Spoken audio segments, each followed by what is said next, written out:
Olá, queridos. É com muita alegria que a Cris Moreira, essa que vos fala, volta novamente aqui por meio do canal Consciência Jurídica a falar com vocês. E terminamos, né, claro, sucintamente, resumidamente, o assunto ligado a trânsito. E eu pensei em começar um outro tema, mas dessa vez um tema ligado a uma forma de presentear as mulheres, ainda mais que nós estamos no mês, né, de março, no qual foi eleito dia 8 como o nosso dia, né, o Dia Internacional da Mulher.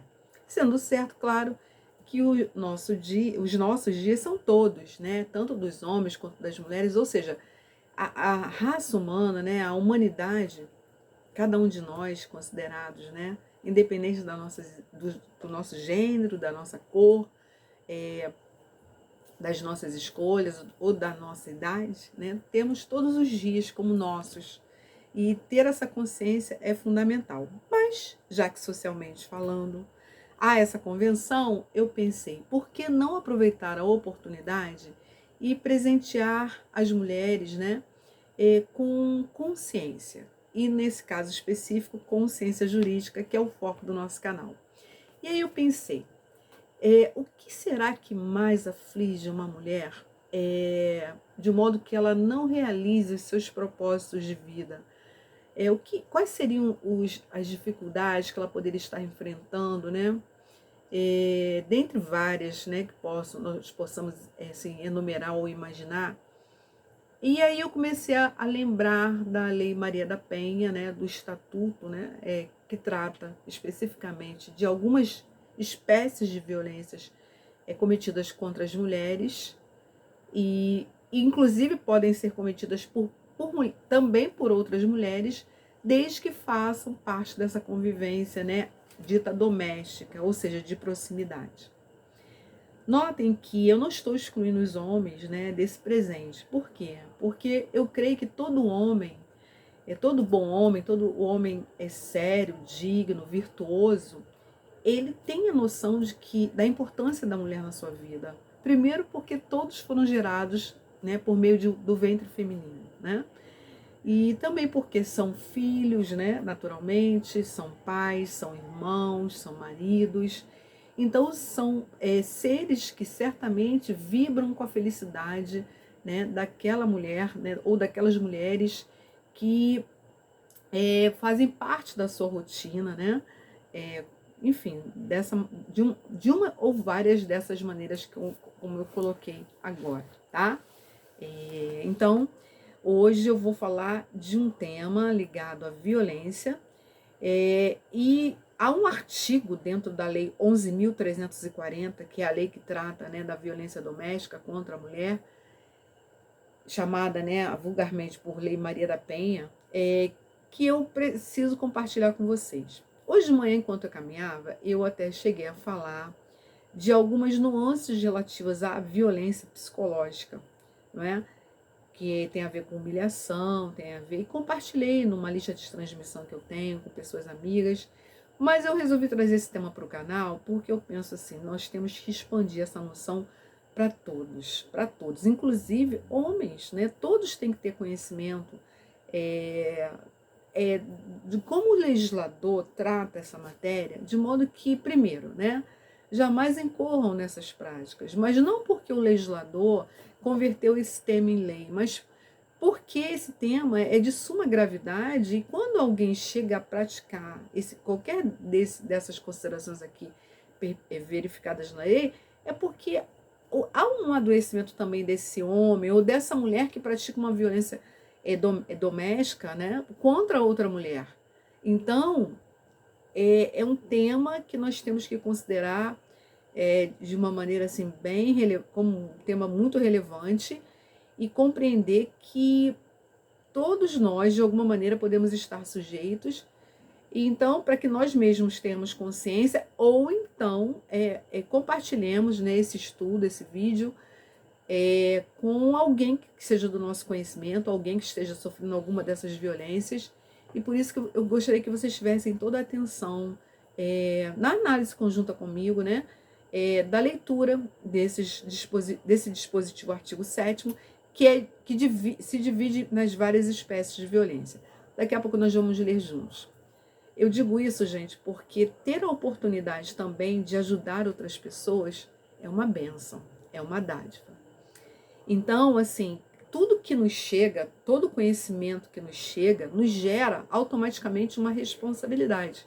No meu caso, como advogada, eu penso, se eu tenho conhecimento jurídico e sonego informações que eu perceba como relevantes à sociedade, de alguma maneira eu estou me omitindo diante de uma realidade tão necessitada, né? Tão assim, urgentemente carente, né, de informações que libertem as pessoas.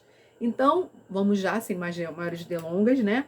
A primeira forma tratada pelo artigo 7º, que diz assim para nós, a primeira forma de violência, que é a mais comum, né, que é aquela que a gente pensa, isso aqui, claro, é violência porque é a física. Diz assim para nós, são formas de violência doméstica e familiar contra a mulher, entre outras.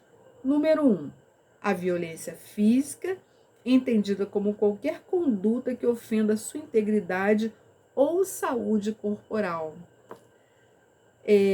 Então, quando fala em agressão à saúde corporal, a gente pode pensar também em agressões, né, entendidas como violência física, aquela que não necessariamente veio de um tapa, de um empurrão, não é? Por exemplo, vamos imaginar, você fazer com que o outro, né, tome uma substância que seja agressiva ao seu corpo, vamos imaginar, né, de propósito, com o fim de realmente gerar um malefício à integridade física da vítima, isso é violência, considerado violência física.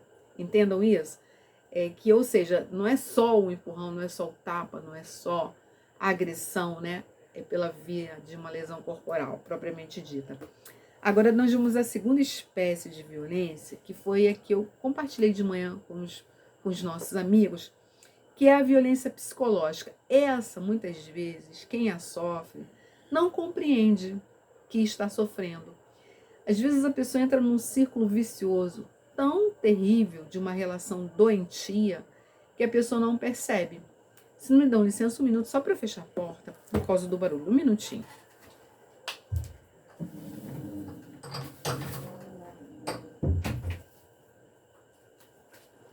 Obrigada, meus queridos. Quem faz ao vivo é assim, né? Então, olha, eu vou ler com vocês para que vocês pensem comigo, ó.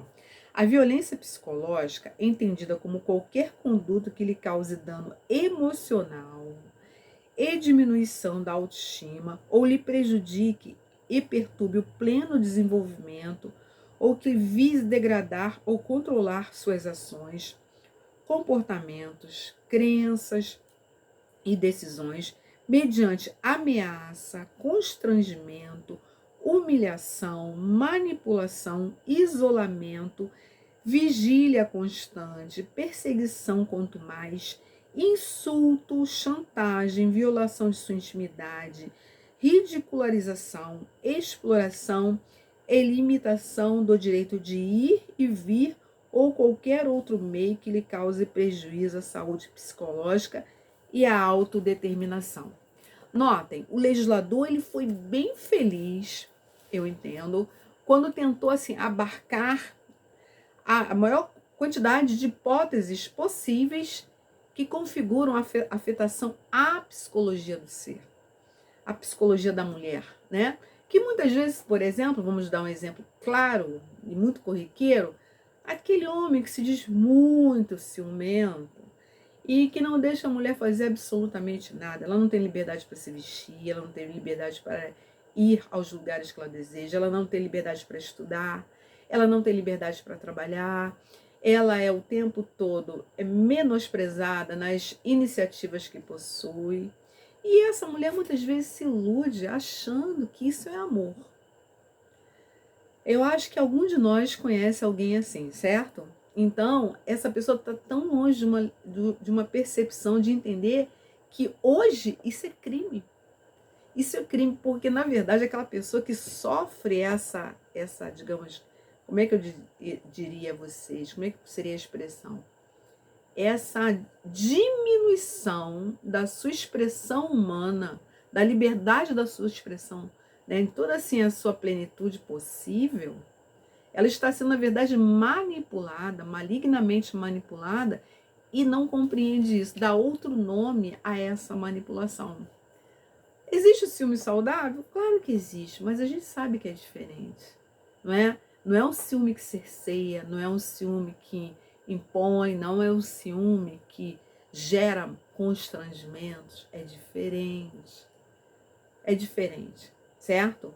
Então, a violência psicológica, ela precisa ser muito debatida, ela precisa ser muito compartilhada nos seus termos, na sua extensão.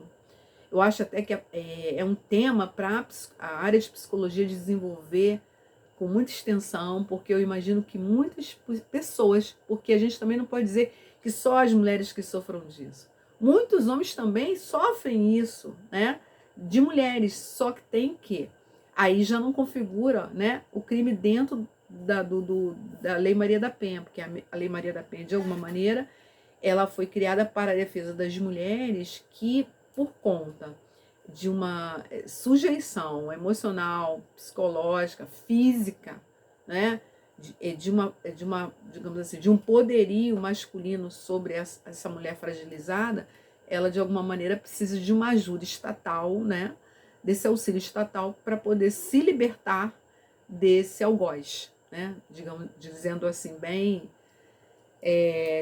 de uma maneira comum, né? Então, gente, agora vamos para a terceira forma de violência, que é a violência sexual. O legislador também pensou nisso, e talvez essa seja aquela que aconteça de uma maneira mais às escuras, né? Porque é na intimidade do casal. E nem sempre a mulher tem coragem de revelar isso, de falar isso. E como é que o legislador entende a violência sexual? Ele diz o seguinte: a violência sexual é entendida como qualquer conduta que a constranja a presenciar, a manter ou a participar de relação não desejada, mediante intimidação, ameaça, coação ou uso da força, que a induza a comercializar ou utilizar de qualquer modo a sua sexualidade, que a impeça de usar qualquer método contraceptivo ou que a force ao matrimônio, à gravidez, ao aborto ou à prostituição, mediante coação, chantagem, suborno ou manipulação, ou que limite ou anule o exercício de seus direitos sexuais e reprodutivos. Lendo esse dispositivo, nós podemos imaginar a quantas pode ir a maldade humana, a quantas pode ir a sujeição maliciosa, maligna de um ser contra o outro. Ou seja, um homem sujeitar a uma mulher, né, as suas mais indignas e terríveis, né, vontades. E nesse caso entra até uma figura, né, uma figura antiga, né, que muitos já devem ter, tem um nome, né, chamado assim vulgarmente de cafetão. São aqueles homens que usam as mulheres, né, na verdade assim, é uma rede de prostituição. Isso, né, tem tipo penal em outra, né, nos crimes contra a ordem sexual no Código Penal, mas tem também a especificidade dessa conduta aqui na Lei Maria da Penha. São chamados homens que usam as mulheres para fins econômicos, ou seja, elas são meros objetos, né, como se fossem produtos, né, à venda. Mas também há o caso, né, do próprio marido, do próprio noivo, do próprio namorado, né? Enfim, das relações ditas, né, consentidas, consensuais, e que, na verdade, dá ensejo a esse tipo de situação também. Então, gente, por favor, vamos alertar. Eu tenho certeza que eu estou falando para pessoas assim, dignas, pessoas que não precisam desse vídeo, não precisam desses esclarecimentos, mas existem muitas pessoas da nossa convivência que precisam. Muitas mulheres que nesse momento estão passando por essa conduta, sofrendo essas condutas, seja a violência física, seja psicológica, seja sexual. E agora nós vamos para o último tipo de violência tratada no artigo 7º, que é a violência moral. certo? E como é que o legislador trata desse assunto? Ele diz para nós o seguinte: considera-se violência moral entendida como qualquer conduta que configure calúnia, difamação ou injúria.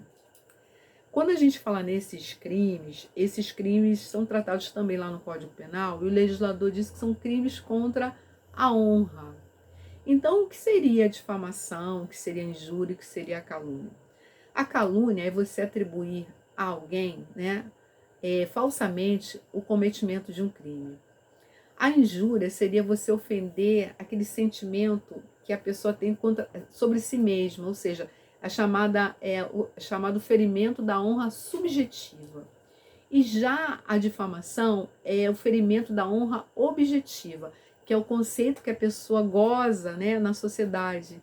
Então imagina o namorado, o noivo, o marido, né, o irmão, o pai, ou mesmo, né, alguma situação que seja perpetrada, né? Às vezes até de uma mulher que essa vítima tenha, né, alguma sujeição. Então, gente, assim, é uma situação assim delicadíssima, mas que pode acontecer. E detalhe, nós vivemos assim numa época das redes sociais e é o tipo de crime que acontece a todo momento, né, nesses veículos, quando um acusa o outro em público de certas práticas, sem se dar conta que isso é crime, né, contra a moral da pessoa, né, e tipificado na Lei Maria da Penha. Então, eu não vou entrar agora, né, na discussão das penas, porque isso iria assim, digamos, fugir um pouco do nosso foco. O foco agora é gerar esse alerta, essa conscientização a respeito de quais são os crimes previstos na Lei Maria da Penha que visam proteger essa integridade física, moral, psicológica e sexual, né, das nossas mulheres brasileiras, né, de nós todas.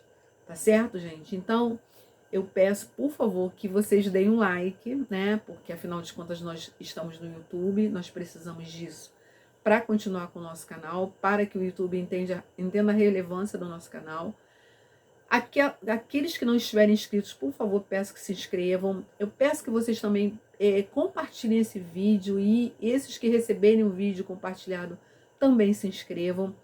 E essa semana toda, todos os dias, eu me comprometo a publicar um vídeo a respeito da conscientização das mulheres em relação a algum tema. Eu anunciei aos nossos amigos pela manhã que eu iria falar sobre temas que possam realmente nos ajudar, né? E aí eu pensei em falar sobre a questão da escassez, né? Até financeira, e o quanto a gente pode se acostumar com isso. E outras ordens de escassezes, digamos assim, né? Ou seja, na verdade nós não devemos nos conformar e acostumar com nenhuma delas. E aí me veio à mente a lei do superendividamento, tá? E aí nós vamos falar também de uma violência chamada patrimonial, tá? Mas eu vou deixar isso para amanhã, porque para nós não estendermos tanto o nosso vídeo, mas eu falarei sim sobre esse tema que é também ligado à violência doméstica, tá? Ao âmbito, ou seja, é uma possibilidade de ocorrência, tá certo? Então, até amanhã. E por favor, que vocês realmente possam entender a grandiosidade que é ser uma mulher. Quando Deus nos criou, Ele não só criou um ser humano comum, né? Eu poderia dizer assim, nós somos, né, simples, comuns, mas ao mesmo tempo nós temos um poder que o Senhor nos concedeu, que é o de gerar. Então, quando eu penso em gerar, eu penso na palavra gerar vida, mas gerar mais do que isso, é gerar esperança, é gerar alegria, gerar mudança de vida, gerar prosperidade, mas uma prosperidade principalmente espiritual, emocional, né? E física, que é da nossa saúde, né? Corporal também. A partir dessas, todas as demais, em todos os âmbitos, serão naturais, serão consequenciais. Então, assim, que nós como mulheres, né? Vocês também como homens, né? Possam perceber a importância da mulher, não melhores que vocês, né? Mas sim como iguais, como colaboradoras, como entes, né? Tão importantes quanto, e todos filhos de Deus, todos, né? Criados pelo Senhor para fazer valer, né? Esse direito de viver. Que vivamos com nobreza, que vivamos com dignidade. E agradecidos pelo dom da vida. A Nina, que é a minha cadela dálmata, ela fica o tempo todo aqui do meu lado, enquanto eu gravo o vídeo. Então, me perdoem por ela, tá? Por isso que eu fiz assim, Nina, para, agora não. Até lá, gente. Até amanhã. Bom demais estar aqui com vocês.